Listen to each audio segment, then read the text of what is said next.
Chaque jour, Charles et Carole vous présentent la leçon de l'école du sabbat.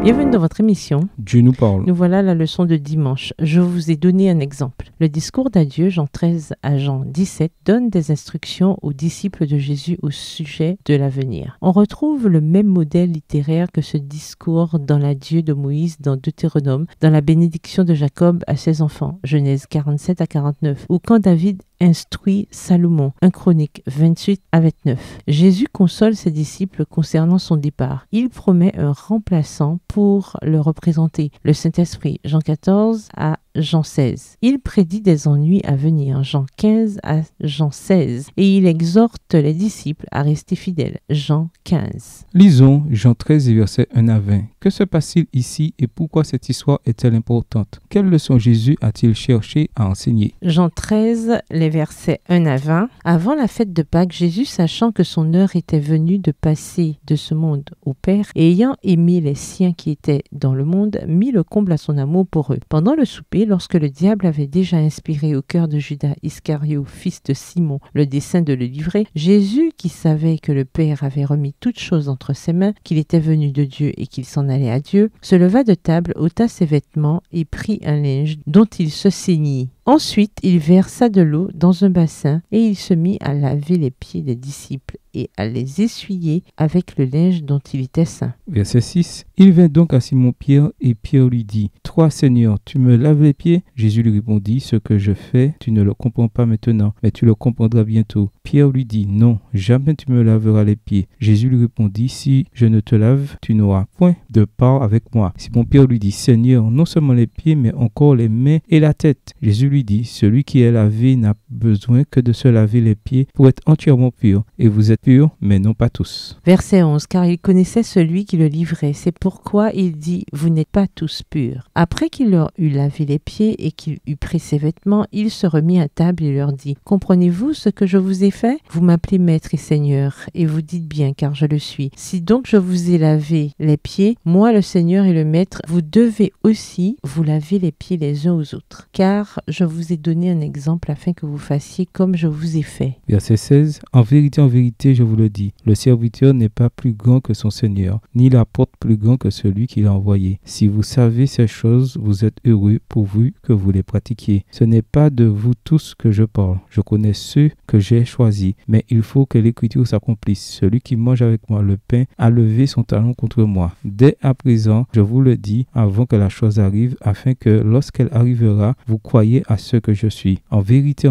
je vous le dis, celui qui reçoit, celui que j'aurai envoyé me reçoit, et celui qui me reçoit, reçoit celui qui m'a envoyé. Dans cette partie du monde, à l'époque de Jésus, les gens portaient des sandales ou bien marchaient pieds nus. Les pieds devenaient vite poussiéreux et sales. C'était la coutume pour un serviteur ou un esclave de laver les pieds de ceux qui venaient prendre un repas. Mais aucun serviteur n'était présent le soir où Jésus prit un dernier repas avec ses disciples avant d'être arrêté. À la surprise générale, Jésus sort de table et leur lève les pieds à tous. Jean 13, versets 4 et 5 parle des actions de Jésus étape par étape. Le récit est détaillé pour souligner l'incroyable geste d'humilité de son maître. En relatant la réponse de Pierre, Jean 13, versets 8 à 11, renforce la consternation et l'incompréhension des disciples face à ce que fait Jésus. Comment Jésus, le maître, le Messie, peut-il s'abaisser à faire un geste pareil? Pierre refuse de laisser Jésus lui laver les pieds, mais Jésus lui répond que s'il refuse de coopérer, il n'aura aucune part avec Jésus. Alors Pierre demande plus, exprimant sa volonté d'être proche de Jésus jusqu'au bout. La signification du geste de Jésus est lié à son identité. Il déclare dans Jean 13, verset 13 qu'il est le Maître et le Seigneur. C'est comme cela qu'ils l'ont appelé. Et il indique que c'est bien le cas. Ces titres expriment l'autorité et la puissance. Pourtant, Jésus enseigne que la puissance et l'autorité doivent être employées pour le service et non pour l'auto-glorification. L'Église adventiste a adopté l'exemple de Jésus en prenant le lavement des pieds comme un service préparatoire à la Sainte Seine. Que vous enseigne le lavement des pieds sur le fait de marcher dans les traces de Jésus et de servir humblement les autres? Au revoir. Et à demain si Dieu veut.